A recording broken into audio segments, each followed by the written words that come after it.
নহব হিমন্ত বিশ্বই পদত্যাগ কৰিবই লাগিব ব্যক্তিগত খাতিৰতে আচলতে হিমন্ত বিশ্ব শৰ্মাই স্বাস্থ্য মন্ত্ৰীৰ পদটো এৰিব লাগে পদত্যাগ কৰিবলৈ আমি দাবী জনাইছো এইটো একমাত্ৰ দা হিমন্ত বিশ্ব শৰ্মা কিয়নো হিমন্ত বিশ্ব শৰ্মাৰ অকৰ্মণ্য ডক্টৰৰ বাবে নাৰ্ছৰ বাবে যিখিনি অন্যায় হ'ল আমাৰ অসমৰ ৰাইজৰ গতিকে আৰু আমি তীব্ৰ গৰিহণা দিছো নিজকে বিৰাট সফল দক্ষ বুলি দাবী কৰি থকা এইজন মন্ত্ৰীৰ অস্বাস্থ্যকৰ স্বাস্থ্য বিভাগৰ বিৰুদ্ধে এতিয়া এইদৰে প্ৰতিবাদত জ্বলিছে ৰাজ্য বুধবাৰৰ পৰা আৰম্ভ হৈছিল অঘটন এটিকৈ শুকুৰবাৰলৈকে বৰপেটা মেডিকেল কলেজ হাস্পতালত প্ৰাণ গ'ল 11টি শিশুৰ তাৰ পিছৰ দুটা দৃশ্য এফালে স্বাস্থ্য বিভাগৰ বিৰুদ্ধে উত্তাল প্ৰতিবাদ আনফালে বুকু উদং হোৱা মাতৃৰ হিয়ালি জিয়ালি হৈ কান্দন বৰপেটা জ্বলিছে ডিব্ৰুগড়তো প্ৰতিবাদ হিমন্ত বিশ্বই পদত্যাগ কৰক সৰ্বত্ৰ দাবী মেডিকেলত কচাইখানাত পৰিণত হ'বলৈ দিয়া নহ'ব কিয় মৰিল শিশু কেনেকৈ এজন দুজন একেবাৰে কম ওজনৰ 1 কেজি ওজনৰ 1 কেজি ওজনৰ তাতে আকৌ জটিলতা লৈ আহিছে এনেই সাধাৰণ স্বাভাৱিক 1 কেজি ওজনৰ বাচ্চাটো আমি বাচিব বুলি আমি আশা নকৰোঁ তাৰ ওপৰত জটিলতা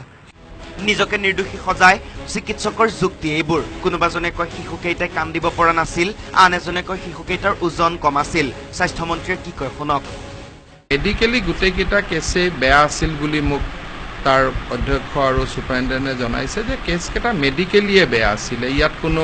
হিউমেন নেগলিজেন্স নাছিলে যে ডক্টৰে পোৱা নাছিলে ঔষধ পোৱা নাছিলে তেনেকুৱা নহয় কিন্তু ছাৰ আপুনি যিটো কথা কেছ বুলি কৈ আছে সেই কথাটো এইগৰাকী মাত্ৰই ইমান সহজতে মানি ল'ব কেনেকৈ কওক কেনেকৈ বুজিব কুলাত মৃত দুদিনীয়া শিশুটি লৈ থকা এইজন পিতৃয়ে উত্তাল ৰাজ্য তৰুণ গগৈৰো ককৰ্থনা এইটোৱেই আমাৰ স্বাস্থ্য বিভাগৰ প্ৰকৃত নগ্ন ছবিখন আজি ওলাই পৰিছে উত্তৰ প্ৰদেশৰ পিছত মৃত্যুৰ কিৰিলি বৰপেটা মেডিকেল কলেজ হাস্পতালত কেতিয়াবা হৈ যায় যে মেডিকেলি গোটেইখিনি কেছে যদি বেয়া ডক্টৰোতো ভগৱান নহয় তেওঁলোকেতো জীৱন দিম বুলি ক'লে দিব নোৱাৰে বাহ ছাৰ বাহ আপোনাৰ কাৰণে এইগৰাকী মহিলাৰ চকু পানীৰ মূল্য ইমানেই নে এনেকৈ কৈ থাকিলে জানো হ'ব ভাবি চাওক কিবা কৰক অন্যথা এইখন অসমৰ এইখন চৰকাৰৰ অন্যতম ব্যৰ্থ মন্ত্ৰী প্ৰমাণিত হ'ব আপুনি অভিশপ্তৰ মোহৰ লাগিব আপোনাৰ বিভাগত bureau' report news 18 Assam north east